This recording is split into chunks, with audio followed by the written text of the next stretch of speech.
মুসলিম কাকে বলে? আল্লাহ পাক বলছেন বা'দা আউযু বিল্লাহি মিনাশ শাইতানির রাজীম ইয ক্বালা লাহু রাব্বুহু আসলিম।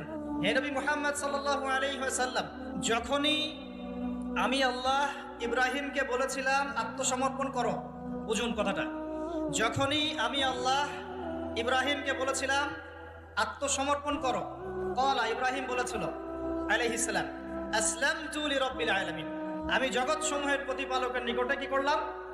আত্মসমর্পণ করলাম। এটা কেমন ছিল আত্মসমর্পণ? আল্লাহ পাক বলেছেন তোমার স্ত্রী এবং সন্তানকে রেখে আসো। কোথায়? জনমানব শূন্য জায়গায়।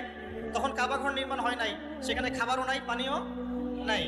ইব্রাহিম আলাইহিস সালামকে বলেছিলেন যে আল্লাহ আপনার এই আদেশের পিছনে যুক্তি কি, দর্শন কি, বিজ্ঞান কি? বলেন তো দেখি। ইব্রাহিম আলাইহিস সালাম কি আঙ্গুল তুলেছিলেন আল্লাহ পাকের আদেশের উপরে? এটা হলো মুসলিম।